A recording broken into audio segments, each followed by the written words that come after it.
Elysabeth Alfano. It's another episode of Awesome Vegans, and I am with an awesome vegan. This is Ed Begley Jr. Thanks for having me at your house. Thank you, Elizabeth, for coming.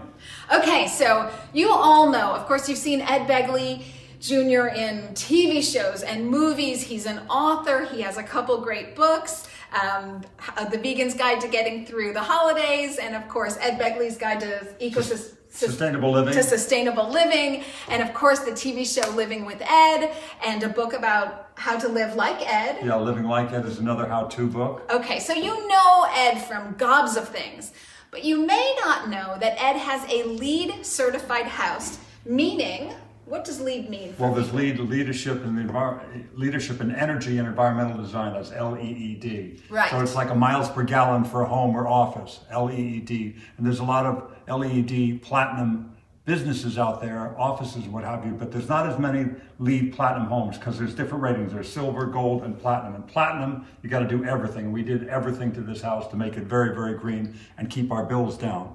Awesome. So what we're going to do is we're going to walk through Ed's house because he's gracious enough to have us. And all the while I'm going to be pointing out, and Ed's going to be pointing out, all the sustainable things that he's done in this house and what you might be able to do as well in your house. And then we'll finally get to the kitchen, maybe have some tomato soup and talk about some vegan things. So Ed, first tell me so we're in your lovely living room. It's beautiful here. Thank you for having us. Tell me about the wood and the paint and the walls. Okay, first of all, let's start with the walls. The walls are very thick. You might be able to see here. Here's the inside parameter of the wall, and outside is a few inches past this door here, this glass door and window. So it's 12 inches thick, and we didn't want to take down trees we built with steel, but there's a problem building with steel in that it transfers heat and cool from inside to outside. You don't want that, but they were very clever. They have 6 inches of steel here, a 2-inch gap with just air, now filled with insulation, then another 4 inches of steel. So that's 6, 4, 2 makes up 12 inches. And all the glass that's on this side, this is the south-facing side of the house.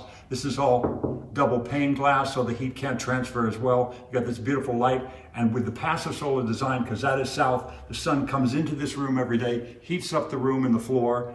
And you asked about the floor. Let's point down at the floor if you can. If you want to pan down or tilt down and look, we got a beautiful floor that is made from recycled, reclaimed wood. It's reclaimed from old barns and buildings. It's beautiful looking oak, isn't it? Yeah, it's but stunning. We didn't take down any trees. Oh gosh, how I'd love to hear that. And I think the paint is also eco-friendly. It's eco paint. That is to say, there's no VOC. It used to be just low VOC. Now it's no, as in zero VOC. VOC is volatile organic compounds. When you have a house that's this tight and energy efficient, that's a good thing for energy, but you don't want to breathe in those vapors from formaldehydes and rugs and different composites and other glues and things, or VOCs from paint, those volatile organic compounds. So you have to have a non-toxic home if you're going to make it energy efficient, and that's just what we did. All the lighting is LED lighting, very pleasant lighting nowadays with LEDs, all totally dimmable, all kinds of Lutron controls. The shades go up and down, the lights come on and off, different times of the year. You can program your whole life. So it's incredible. I hope you guys are following all that and you're taking notes, because obviously he is passionate about being environmentally friendly. Okay, so it's not just the inside of the house that's environmentally friendly. Of course, there's the outside. So we're going to compete with the wind, but we're going to go outside and talk to you about his garden and his pool. Woo! It's chilly in LA today. Oh my gosh, look at this garden. I don't know if you can get that. You see his... We got some lettuces over here and broccoli there. We've got some kale there and some spinach. We've got carrots and onions over there, more carrots and onions over there. And the back one on the right, you can't see it because I just cut it back, the asparagus. I've got artichoke plants over there. This is the winter garden. I'll have corn and tomatoes in the summer. We're always growing something because it's Southern California. You can grow year round here. And all the compost is made. We're not buying expensive soil amendments because we make our own plant food back there behind that fence at the end where that fake owl is, supposedly to keep some of the pests away. I don't know if it works. But we have compost bins back there where we make our own plant food. Wow, okay, so you do all the composting yourself? I do. And do you do all the gardening yourself? I do. Oh my gosh. Wow, and where do you get the water? Because of course in Southern California, not lately, we've been getting some rain lately, but usually in Southern California we're worried about water, so what do you do for that? We have 2 places where we get water. 2 places where we get water. One is you see on the right, these fruit trees. They're kind of bare now, but you see these trees in the winter here that have lost all their leaves.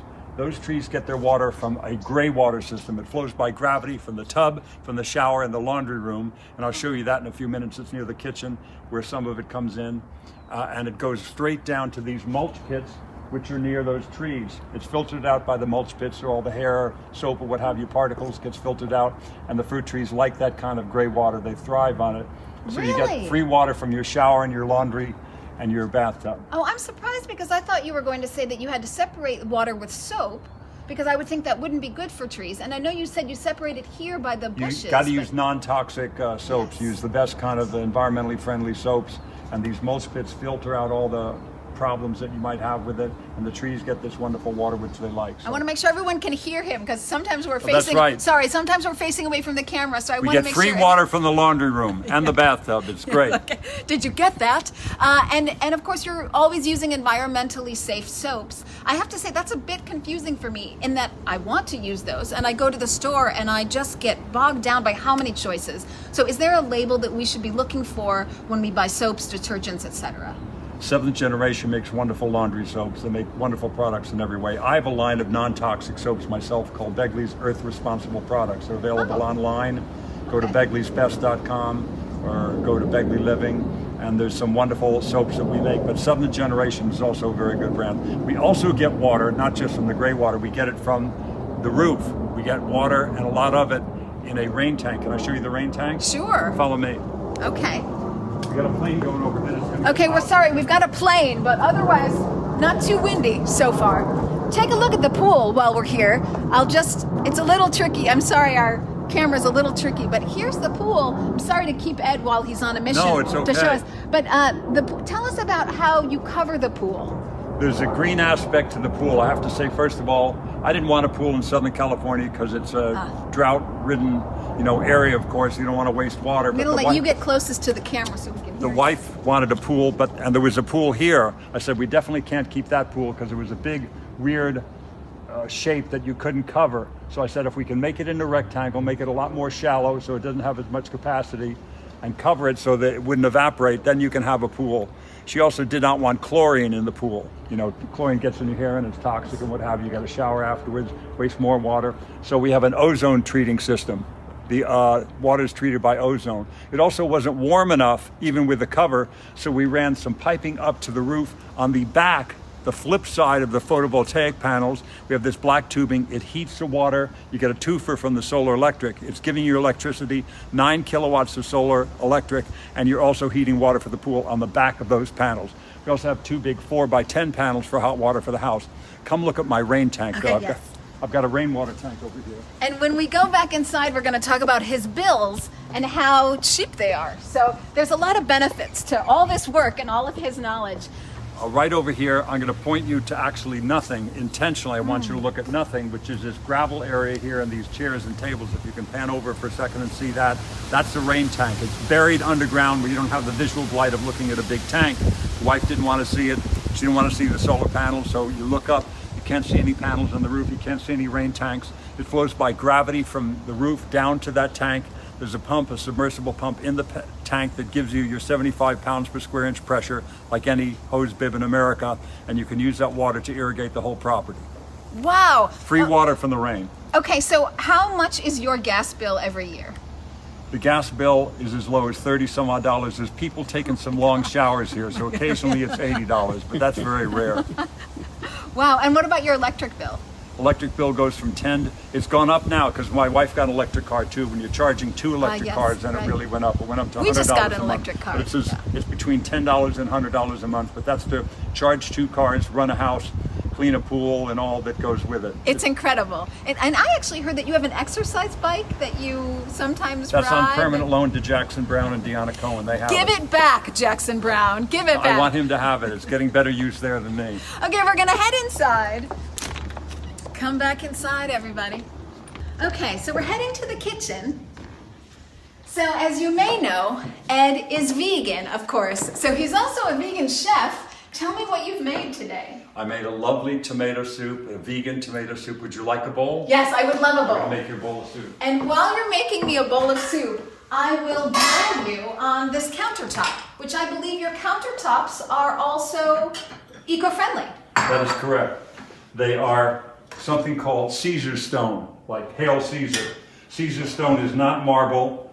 Marble comes from long distances away. There's a lot of environmental bad marks for marble because of the amount of energy it takes to mine it and to get it over to here from Italy.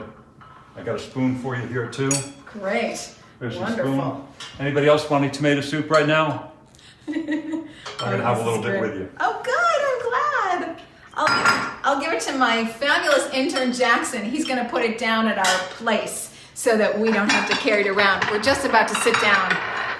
Wonderful. Oh, it smells so good. Oh, my gosh. It smells so wonderful. Jackson's going to put this down. Before we head over to the table, oh, great. Of course, fresh greens. Okay, so the countertop is from locally here. Yes, it's from within 300 miles. It's quartz, basically. It's called Caesar stone. It's a very green countertop material. Wonderful. The floors, once again, if you look down, you'll see they're wood floors. Also the same reclaimed oak here. All the refrigerators and everything else are all high Energy Star rated appliances. Over here, you're not going to believe this is actually the dishwasher here that have it for aesthetics. My wife is big on aesthetics. She wanted it all hidden. There's the dishwasher right there, high Energy Star rated. And again, no VOC paints. Oh, let me show you one thing. Come in the laundry room. We're going to go this way if you can follow me. There's something important I want to show you in the laundry room. I'm going to turn on some light here. I'm sorry it's dark for a second. I'm having a really good time. Sorry. Come on in here. This is what I wanted to show you. Now we have a gray water system that goes straight from this laundry room here, and it goes to from the shower in the tub right down to that rain tank. But what if you need to use some chlorine bleach because you got to get a stain out? You don't want to buy a new shirt and have all the energy used to make a new shirt or underwear or whatever you got. You can use some chlorine bleach, but you don't want that going to the trees. So what are you going to do? Flip up a switch. Oh. Landscape, sewer.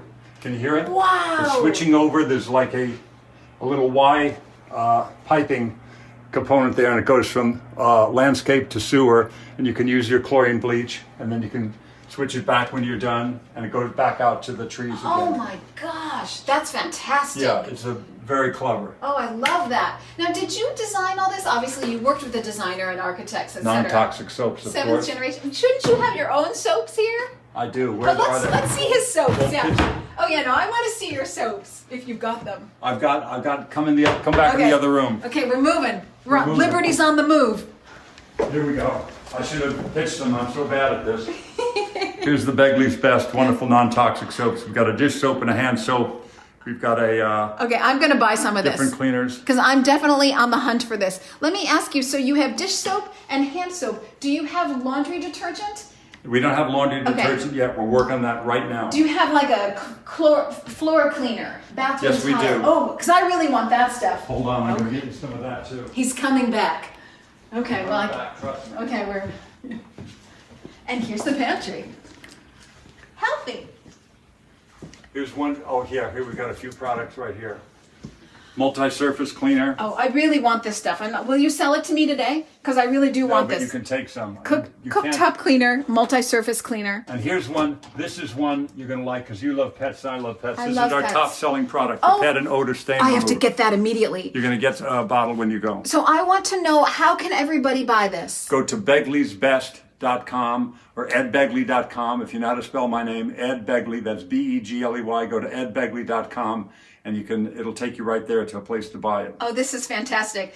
Jane, I'm going to get you some pet and stain odor, just so you've got it. Yes, we're going to give you some. You'll have some lovely parting gifts. Yes, that's wonderful. Okay, well, let's have some tomato soup maybe. We can sit down at your dinner table and have a chat. This is super fun, isn't it? Thanks for bringing us into your house. Thank you for coming. So I love how knowledgeable you are. How long did it take you to build this house? Because obviously it's not your average house. It took a while. It took a little longer than normal. But part of it was having a beautiful home that was also French Mediterranean designed by a top architect. We have the wonderful William Hefner design the house because my wife wanted a French Mediterranean home and I just wanted an energy efficient home. I didn't care about aesthetics. But now that I live in this home, I got to tell you, I love it. It's a beautiful home. Obviously, it's a beautiful home. I didn't think I cared, but it turns out I care. Oh, have a little bit of dill on the top. Okay. Oh, this is a treat. I did not know that I was getting tomato soup today. So tell me what you put in this soup. onions, garlic, Can really smell it. dill, fresh tomatoes, water. It's so fragrant. Now you're vegan, yes? Mm-hmm. Okay, how long have you been vegan? I started as a vegan in 1970 after the first Earth Day. It didn't last long. It was hard to do back then. Sure. But then I think you and Moby are the original vegans from the 70s. Well, I don't even know if Moby, you might be before Moby, actually. That'd be impressive. He's a hero of mine. I really like Moby a lot. He's doing more for more people and for the animals than any 10 people I can think of. Yes, absolutely. And he's been on this show, so shout out to Moby. We all love you, and we all love what you're doing. But yes, he is so active and so determined to get the message out. So I think we're all grateful for that. It was too hard. I'd be on location on a movie or a TV show back in 1970. It only lasted about a year to 1971. I haven't had meat since 1970, but I had fish there for a while. Then in 92, I became a vegan again, and I've been quite consistent since 1992 now. And are there favorite products that you like? I mean, now we have so many choices beyond meat and this kind of thing, or do you stick to the vegetables? Because you grow so many right in your own garden. I like all things vegan. You know, I like Me too. all those Beyond Beef products, of course. I like, Eve's products. I like, there's lots of really good stuff out there. I just go to Whole Foods and they always have new good stuff there. And he's right, there's always new stuff. I just discovered a new cheese called... I'm getting napkins. Keep talking. Okay, Tell them about the cheese. I just discovered a new cheese called, oh boy, Palmery Creamery? Parmery Creamery. I'm going to find it for you, but it's very good, and I just tried their products on a homemade pizza, and I really liked it. So, thanks. There's a napkin. I should We're have all thought set of here. No, we're all set, and notice that they are not paper. So this That's is right. obviously recyclable.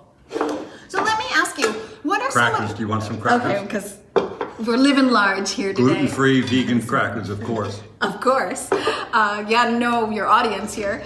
So tell me, what are some of the tips? Because not everybody can build this house, obviously. What are some of the tips that you would give to people? The basic, easy tips for getting their house to be eco-friendly. People regularly say to me, they say, I can't afford a Nissan Leaf like you drive. I can't afford a fancy Leaf Platinum home like you have. And I say to them, neither could I when I started. You don't run up Mount Everest. Right. You get to base camp and you get acclimated and you climb as high as you can. If you have the stomach for it to go further, then you keep going. But right now there's lots of things you can do. Back in 1970, I was a struggling actor. I couldn't do a lot, but I started recycling. I started composting. I rode my bike. I took public transportation. Becoming a vegan was a big thing. That really was one of the best things I did. Yes, of course, and that's immediately impactful. And I know I say this a lot on this show, but it's also so very empowering and inspiring, because if you watch the television and you get maybe disheartened because you think, well, all Republicans hate all Democrats and all Democrats hate all Republicans, I am disempowered here. When you become vegan, you realize that you vote 3 times a day. When you walk into the grocery store, your dollars do the talking, and that is very inspiring to feel that you can make a difference just by doing what you always do, but switch up the products that you buy, and that makes a big difference 3 times a day. Diet is a big part of it. Huge. Cleaning products, you use baking soda instead of harsh cleansers, much cheaper. Vinegar and water instead of harsh cleaners, much cheaper. Riding a bike, taking public transportation, composting, growing your own food. Light bulbs are cheap, energy efficient light bulbs are cheap. You make that money back in a month or 2. Energy saving thermostat cheap. Weather stripping around your doors and windows, some dimmers if you want to dim your lighting. All those things are very, very cheap. You get money back within a month or 2. And people say, is this accurate, that you're supposed to unplug your appliances when you're not using them? Is that something Not that all has... of them. Like Okay. for a lamp, for instance, you don't have to unplug when it's not used because there's no transformer. Anything with a transformer, that little box that has a cord going up to your computer, to your speaker system for your computer, whatever. Yes. A lot of those things that plug into the wall but have a transformer, those you want to put on power strips and turn off at night or when you leave the house, because that's called vampire power. Like a vampire sucking from you and giving you nothing in return. It's also called phantom power. So even if you're in a college dorm, you want to put all your stuff that has a transformer, your cell phone charges when they're not charging a cell phone, all those things. You don't want to put your clock radio on it. You don't want to put your microwave on it, Okay. Because that, you'll have to reset the clock every time.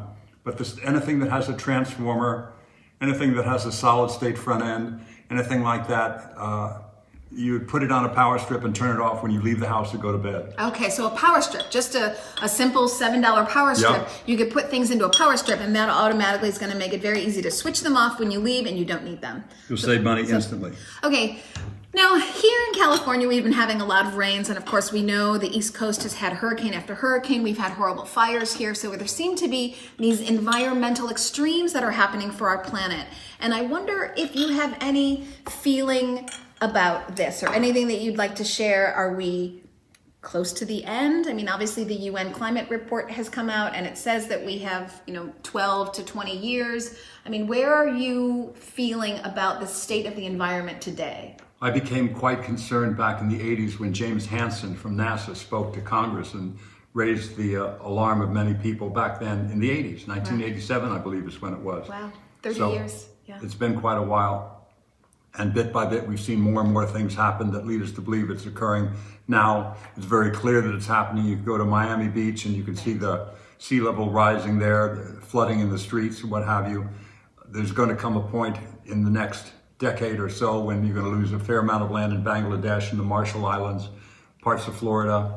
It's going to happen more and more in the next decade. That's unfortunate, but it's no reason to stop and give up hope. There's a lot that we can still save. You may lose some coastal areas in Florida, but let's save, some of the other areas that are not so close to sea level. I'm sure you're going to have some challenges even in lower Manhattan. Let's save Midtown, for God's sake. Oh my gosh. Let's do what we can. Listen to that. We're talking about losing Manhattan here, part of it. What do you think it's going to take for people to get the message? Or do you feel heartened that people have gotten the message? There's a lot of people that have gotten the message. Sadly, there's a lot of misinformation, people quoting pseudoscience. There's 97% of the world scientists who study climate have all said it's not only happening, but it's happening because of man's use of CO2.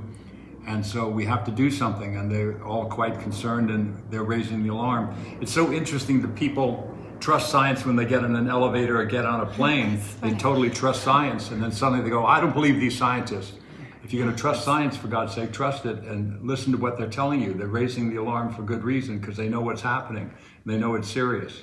So this is another great reason to feel empowered if you want to go vegan, or even don't go vegan. Just cut out meat 50%.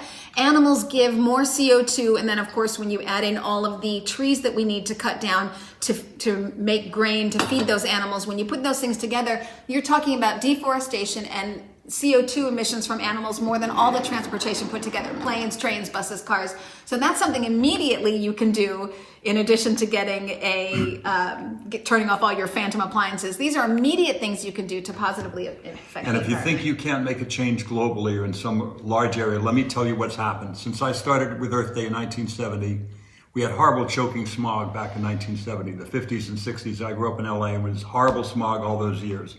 And from 1970 to date, we have 4 times the cars, millions more people, but we have a fraction of the smog. How could it be? If we just had the same amount of smog with 4 times the cars and millions more people, we'd go, damn, we're good. Look how we held the line.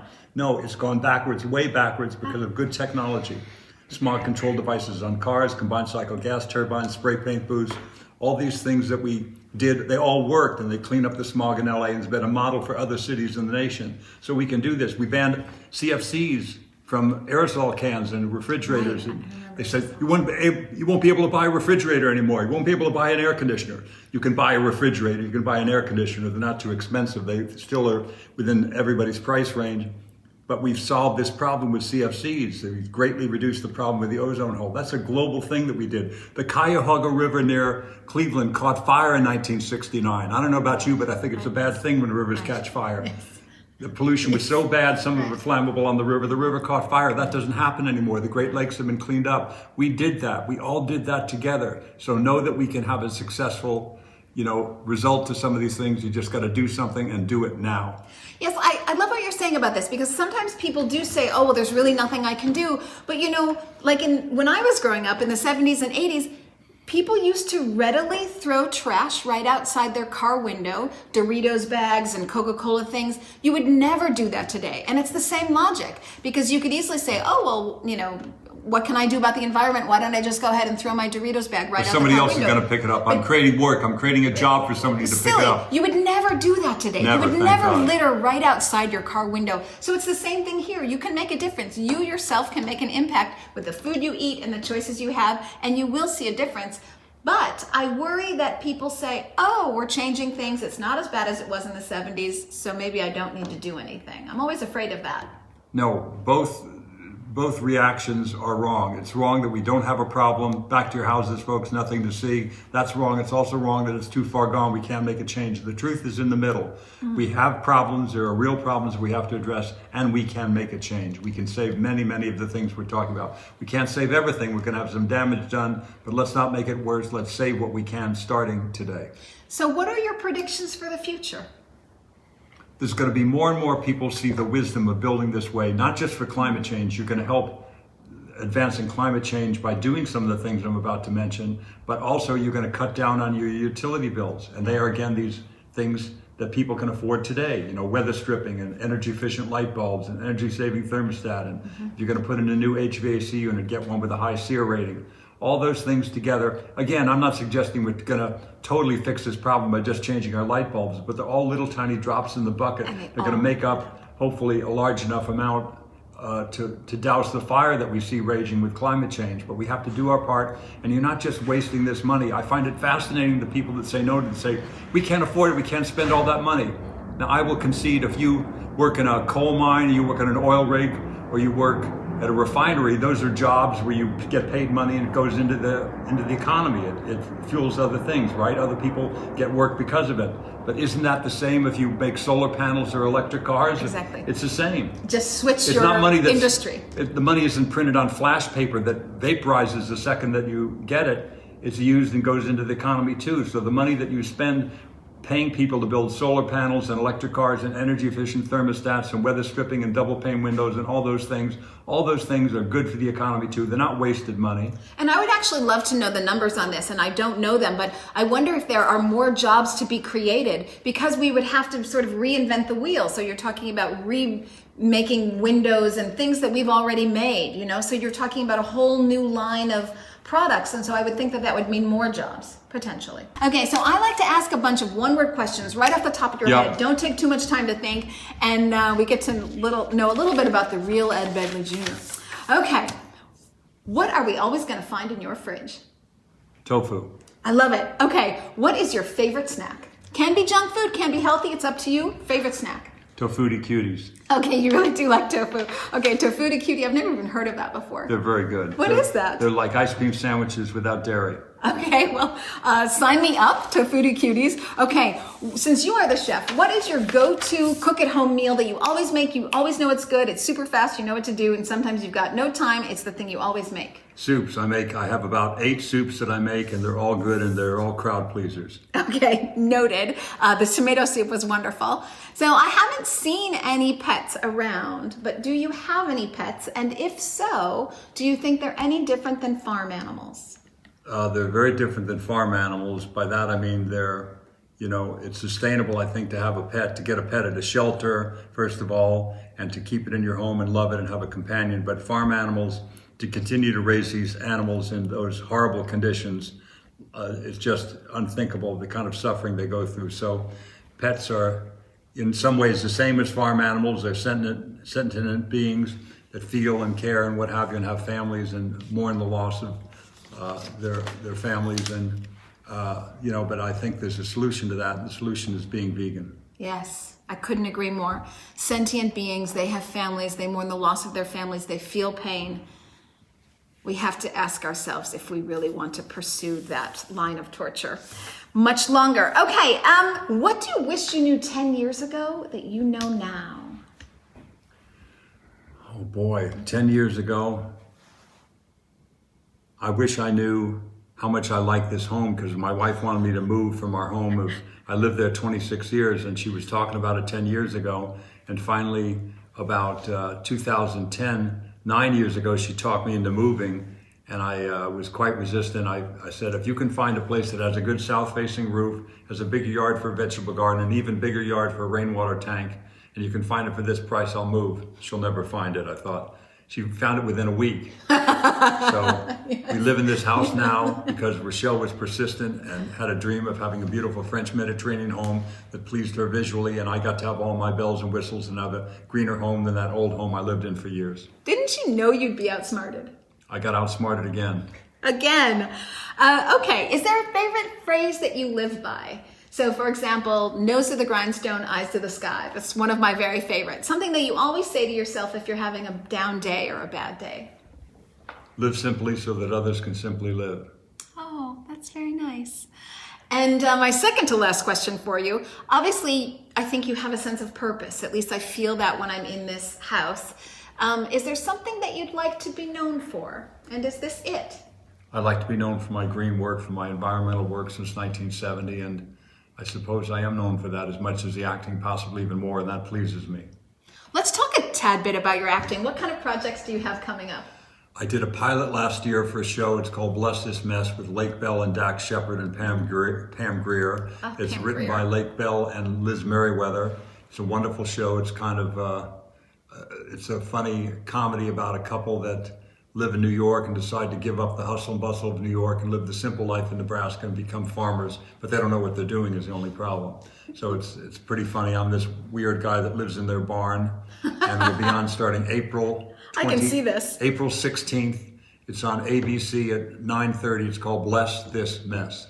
And any other shows that you're on? I just did Modern Family. I just did The Cool Kids. I just did Young Sheldon. I'm working on Curb Your Enthusiasm on Wednesday. Work, and I love it. Okay, so I just want to say to everybody, he is disrupting aging, that's for sure. So you are aging backwards, and just good for you for being You're very so kind. active. You're kind to an old man. Thank you. It's not true. Okay, my very last question for you, and this is kind of off the grid. It has nothing to do with anything that we've talked about. You have worked a lot with Christopher Guest. Yes. Whom I love. And of course, Jamie Lee Curtis. I'll give her some shout out props as well. What's the thing that you most remember from working with Christopher Guest? Either something you learned or a funny thing that happened? Getting a laugh from Chris is a great reward. He doesn't give laughs away easily. If you can make him laugh out loud, it's a great day. So I've done that a few times, and I cherish those moments making the wonderful Chris Guest laugh, because he's a very funny man. I've been a fan of his since National Lampoon Radio Dinner album. Big fan of his, and Waiting for Guffman and all other wonderful movies. Very talented guy. He worked on St. Elsewhere a bit when I worked on it, and I've known him and loved him for many years. And the same with Jamie. They're a wonderful couple. Yes. Shout out to them. And shout out to you and your lovely life. Thank you for having me here in your home and showing us and giving us such a private tour and welcoming us so warmly. I super appreciate it. Thank you, Elizabeth. I'm Elysabeth Alfano. This is the fabulous Ed Begley Jr., and we are over and out. Thanks for being vegan. Peace out.